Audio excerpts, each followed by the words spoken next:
Pemirsa, penyederhanaan perizinan ekspor lewat sertifikasi mandiri ini akan mempercepat prosedur dan formalitas ekspor sehingga ekspor Indonesia ke ASEAN dapat terus didorong dan ditingkatkan. Lantas, seberapa efektif Permendag 71 dan sertifikasi mandiri menggenjot ekspor Indonesia dan apa yang harus dilakukan pengusaha agar bisa memanfaatkan fasilitas sertifikasi mandiri ASEAN-wide self-certification? Langsung saja kita bahas bersama Direktur Jenderal Pengembangan Ekspor Nasional Kemendag, Bapak Hasan, dan Wakil Ketua Umum Kadin Apindo, Ibu Sinta Hamdani, serta Direktur Eksekutif Next Policy. Bu Sinta mengatakan bahwa potensi di ASEAN ini masih cukup besar, tapi Indonesia belum terlalu memanfaatkan potensi tersebut. Nah, menurut Anda apakah dengan adanya Permendag 71 dan juga sertifikasi mandiri yang diperluas ini akan efektif ke depannya? Karena kan kita sudah, seperti yang disampaikan Pak Hasan tadi, 2014 sudah memberlakukan sertifikasi mandiri untuk eksportir produsen. Ya Mas Andra, jadi kita harus melihatnya secara lebih holistik dan lebih historical.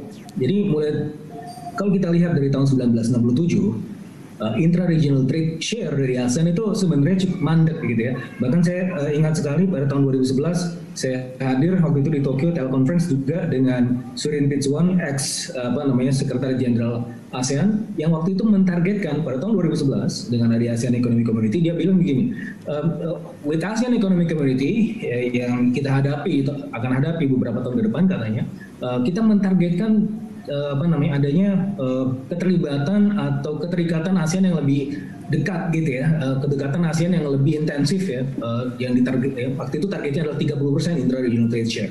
Tapi even modest target yang seperti itu, tentunya kalau kita bandingkan dengan Uni Eropa yang 60%, 70%, ini nggak seberapa, itu aja nggak tercapai gitu. Kenapa? Karena memang push factor dari ASEAN itu memang cukup terbatas gitu ya, dari sisi intra-regional trade share. Saya rasa memang kalau dalam beberapa literatur dan juga saya tulis di buku saya Globalization and Productivity in ASEAN, ya, salah satunya selain trade facilitation, kita membutuhkan sebenarnya juga faktor-faktor lain. Tadi Bu Sinta sudah menyampaikan juga, kita berbicara mengenai the whole ecosystem. Ya, ekosistem yang membantu intra-regional trade share itu tidak hanya dari sisi certification, tapi ada teknologi, ada infrastruktur, ada governance. Tapi tentunya ini merupakan sebuah langkah maju bagaimana mendekatkan ASEAN. Tapi kalau kita bicara ASEAN, sekali lagi, this will go beyond ASEAN. Ya, karena ASEAN sendiri di sini ya, itu menjadi sebuah hub ya. Bukan kita stop di ASEAN. ASEAN lebih dekat, oke. Intra-regional trade share yang terbatas, saya rasa itu juga tidak akan menjadi masalah, asalkan kita masih bisa menjadi platform yang terbuka untuk region-region lain. Sekarang ada ASEAN Plus gitu ya, ada RCEP dan lain-lain. Dan kita bisa menyediakan itu. Justru kalau kita lihat figure untuk ASEAN Plus, yang mana itu menyediakan pull factor, gitu, alih-alih push factor dari ASEAN yang sangat terbatas, kita membutuhkan lebih banyak pull factor. Ya, artinya ASEAN ini sebagai hub menjadi penghubung dari negara-negara dan region-region yang lain. Itu yang sebenarnya lebih signifikan ketimbang kita mengharapkan hanya sekedar trade facilitation. Tapi sekali lagi, kalau domestically speaking, Permendag 71 2020 ini ya sebenarnya adalah untuk compatible dengan keinginan kita untuk lebih dekat dengan ASEAN. Apakah nanti intra-regional trade share ASEAN akan menjadi lebih signifikan? Banyak penelitian empiris yang menyebutkan tidak, atau mungkin tidak akan terlalu signifikan. Tapi apakah kita moving to the right way kalau kita bicara mengenai magnitude dan juga arah kita sudah tepat. Begitu Mas Andra. Oke, baik. Arah kita bersaing dengan negara-negara ASEAN lainnya. Ya, saya sepakat Mas Andra, kalau saya diizinkan untuk menghadirkan produk temuan empiris yang tadi saya sempat refer juga dalam buku saya Globalization and Productivity in ASEAN, kita itu sebenarnya sudah ketinggalan. Tadi sudah betul sekali disampaikan oleh Bu Sinta, kita sudah ketinggalan dari Vietnam, kita ketinggalan dari Thailand, kita ketinggalan dari Malaysia, kita ketinggalan dari Filipina. Ya, kalau misalnya kita ranking semua dalam partisipasi kita dalam Global Production Network, ya kita ketinggalan dari negara-negara itu ya. Jadi kalau nggak berhati-hati, negara-negara ASEAN yang kategorinya CLMV, sekarang V sudah diambil, sudah ke atas ke Vietnam, CLM ya itu bisa jadi akan menyaingi kita.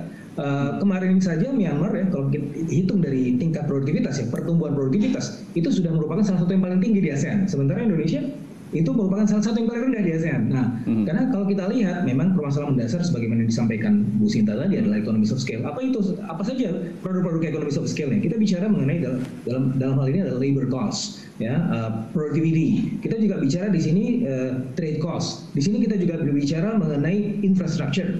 Di sini kita juga berbicara mengenai value to weight ratio atau ya nilai tambah dari produk-produk kita. Itu semua yang ketinggalan. Tetapi ya dalam perhitungan saya itu sebenarnya pada masa COVID ini sesuai dengan apa yang disampaikan oleh Pak Jokowi beberapa minggu yang lalu ya, saya ingat sekali pada tanggal 16 Agustus Pak Jokowi bilang, bagaimana kita bisa membajak pandemi ini untuk kepentingan Indonesia. Nah ini sebenarnya kunci adalah di sini. Karena Mas Andra, sudah ada relocation factor dan China factor yang berperan untuk kenaikan ekspor 2 bulan berturut-turut di bulan Juni dan Juli. Ya, meskipun harus turun di bulan Agustus, tapi saya rasa ini trennya akan cukup baik ya ke depan karena ada relocation factor dan juga ada China factor yang berperan untuk ekspor kita, gitu ya. Jadi kita bicara di sini beyond ASEAN, oke, dan itu sangat sepakat saya dengan Permendag 71 2020. Itu adalah bagian bridging, ya, bagian intermediary. Untuk apa? Untuk kemudian menggapai pasar yang lebih besar. Kalau kita sudah terintegrasi di ASEAN, sudah kemudian saling komplementer dan menurut perhitungan dari CIA dari National University of Singapore juga sama. Jadi iklimnya harus lebih kolaboratif. Nah, iklim kolaboratif itu dimunculkan melalui self assessment yang ASEAN Weight ini. Jadi ini yang certification yang ASEAN Weight ini kan salah satu bentuk kolaborasi yang pada akhirnya kita aim higher, yaitu beyond ASEAN. Mas Peter, tanggapan Anda mungkin masukan kepada pemerintah agar kita bisa terus berbenah dan bisa menangkap atau memaksimalkan peluang-peluang di tengah pandemi ini. Iya Mas Andra, jadi kalau kita lihat selama pandemi ini instrumen terutama fiscal stimulus itu kan masih mandek ya. Tetapi saya melihat justru instrumen non fiskal yang selama ini jalan Kementerian Perdagangan seperti misalnya ya tanggal 8 April ya yang kemudian didorong oleh Presiden juga ketika ada peraturan Presiden tentang penataan dan penyederhanaan perizinan impor, kemudian ada beberapa hal-hal lain terkait dengan relaksasi impor bahan baku yang tadi disampaikan oleh Bu Sinta. Itu secara linear itu memiliki dampak positif juga ya terkait dengan geliat industri. Kita melihat di bulan April sampai ke bulan Mei bahkan sampai ke bulan Agustus kita sudah masuk masa ekspansi di PMI misalnya. Okay. Nah ini adalah hal-hal intervensi non fiskal ini sebenarnya merupakan hal yang efektif dan seharusnya lagi didorong oleh Kementerian Perdagangan. Saya rasa dalam konteks ini Kementerian Perdagangan sudah all out ya untuk kemudian mendorong ini. Tinggal bagaimana kementerian. Oke, baik Mas.